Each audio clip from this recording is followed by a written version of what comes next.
மேஷ ராசிக்காரர்களுக்கு 3ஆம் இடத்துல குரு வர்றதுனால பலவிதமான பிரச்சனைகளும் வரும். அதே போல் ஒரு சிம்பிளான ஒரு ஜோதிட பழமொழி துரியோதனன் 3இல் குரு வரும்போது தான் அவரோட படம் ஆண்டுது. ஸோ அந்த படம் ஆண்டதுன்றது என்னென்னா, இந்த மேஷராசிக்காரங்களுக்கு பலவிதமான ஒரு சப்போர்ட் பில்லர்ஸ்ன்னு சொல்லும் பார்த்தீங்களா, 4 தூண்கள். அந்த 4 தூண்கள்லாம் ஒவ்வொரு காரணத்தினால இழக்க வேண்டிய சூழ்நிலை வரும்.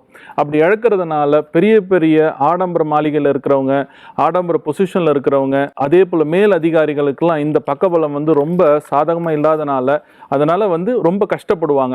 மற்றபடி அவங்களுக்கு செல்வம், செல்வாக்கு, பொருளாதாரம், மற்ற விஷயங்கள் நல்லபடியாக முன்னேற்றங்கள் இருந்தாலும் தனக்கு பக்கபலமாக இருந்த விஷயங்கள் எல்லாம் இழக்க வேண்டிய சூழ்நிலை வரும். அதுக்கு இவங்க என்ன பண்ணணும்னா, நம்ம சொல்கிற மந்திரத்தை ஓம் ரீம் யம் க்ளீம் பிரகஸ்பதியே நமக, இந்த மந்திரத்தை ஒரு 54 தடவை சொல்லணும். எப்போ சொல்லணும்னா, புதன்கிழமை போயிட்டு வீட்டு பக்கத்தில் இருக்கிற குரு கோயிலுக்கு போயிட்டு இந்த மந்திரத்தை துளசி மாலையினால் ஒரு 10-15 நிமிஷம் டைம் எடுத்துக்கிட்டு இந்த ஜபம் பண்ணிட்டு அந்த மாலையை கழுத்தில் போட்டு வந்தீங்கன்னா, உங்களுக்கு யார் பலமாக இருந்தாங்களோ எக்காரணத்தை கொண்டும் எந்த ஒரு சூழ்நிலையிலும் உங்களை விட்டு போக மாட்டாங்க. அவங்க உங்களுக்குள்ளே அடக்கமாக இருப்பாங்க.